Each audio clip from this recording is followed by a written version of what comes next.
which is entitled Global Order and Democracy, a Map for the South Caucasus. My name is Anja Welerschöck, and I'm the international editor at the German newspaper Tagesspiegel. And please join me in a warm welcome to our panelists this morning.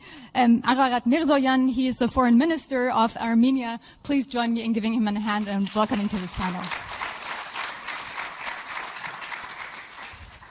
Ararat Mirzoyan has been his country's foreign minister since 2021. From 2018 to 2019, he was the deputy prime minister of his country. He served 2 terms as a member of parliament. And from 2019 to 2021, he was the president of his country's parliament. Thank you so much for joining us. We'll, of course, look specifically at Armenia today. But since we're talking about global order, let's start off with a very current development-related topic. Iran, a neighboring country to Armenia, fired more than 100 rockets on Israel last night. Are you concerned that there will be a regional war, and what would be the implications for your country? Well, good morning, everyone.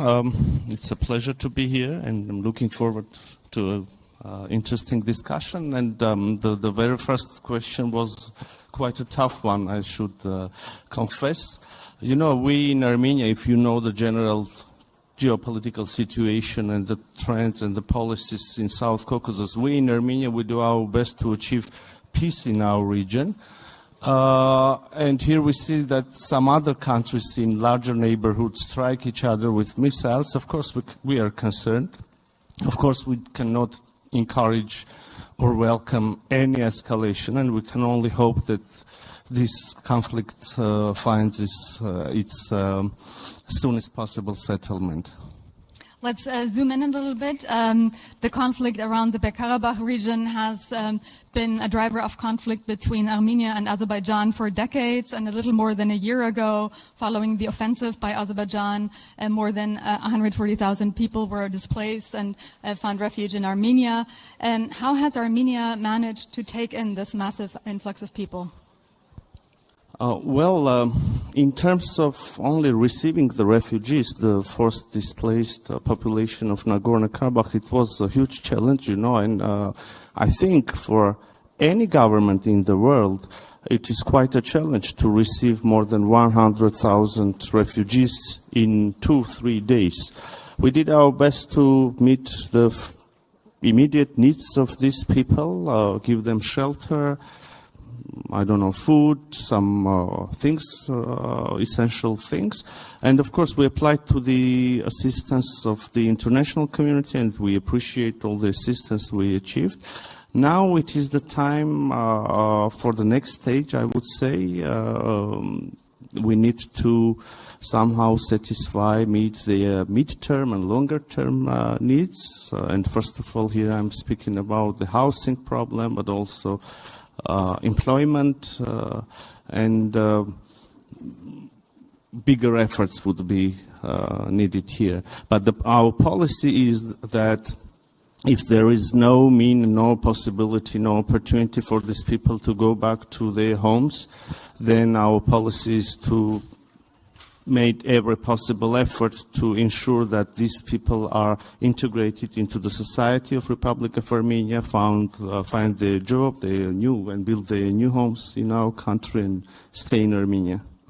And how has this development impacted your government's efforts to democratization in Armenia?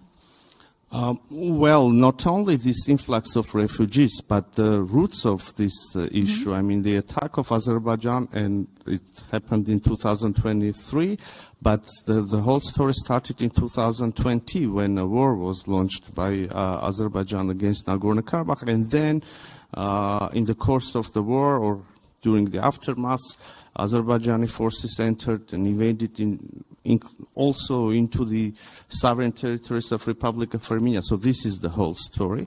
And of course, in this situation, many in Armenia came up with the questions. They start questioning the efficiency of democracy.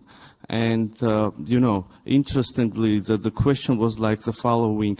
Okay, democracy is probably good internally for the prosperity of the people, etc., but whether democracy is able to ensure our security as well. So after the war, which I spoke about, a serious internal crisis emerged in Republic of Armenia, and to give some solution to this situation, we decided to have snap parliamentary elections. We had snap parliamentary elections in 2021, and democracy was among the main things which was being discussed during the electoral campaign. Well, fortunately, the political party which was lobbying for democracy, my political party, we won the elections and formed the government. So this means that citizens of Armenia supported two things. First of all, peace agenda of the government, and also the further democratization of the country. How have these developments impacted the population's stance towards Russia? Russia used to hold its hand over Armenia in this conflict, but stood by when the Azerbaijani offensive came last year. Has this pushed Armenians away from Russia, possibly towards Europe? Very interesting question, and you know, it's not a secret anymore that there is a huge frustration in Armenian society regarding the Russia's assistance and alliance with Russia, because for decades people of Armenia was thinking that if something like this happens, Russia will help us, will protect us, etc., etc. So now people of Armenia saw that this is not the case. We don't get assistance. Moreover, you know that after the war of 2020, Russian peacekeepers were sent to Nagorno-Karabakh to ensure the security of population of Nagorno-Karabakh. And we saw that during this forced displacement, the peacekeeping mission did not work. It did not justify itself. Moreover, we are a formal member of Collective Security Treaty Organization with Russia and other countries. And when we had attacks on our internationally recognized borders, we saw that again, neither Russia nor our formal allies from CSTO, they did not react. At least their reaction was not fitting with our expectations. So, of course, as one can assume, this created huge frustration, and now people in Armenia, they are considering some other options.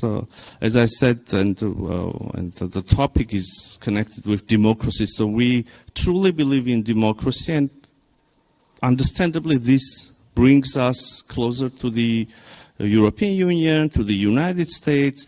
So in the context of the values of the society, we have been close to the EU, to the Western countries, but in the context of security, psychologically, people of Armenia, they were connecting themselves to the Russia. Now, this second component crashed, and people don't see any other reason why not to fully tie themselves with the European Union, for instance.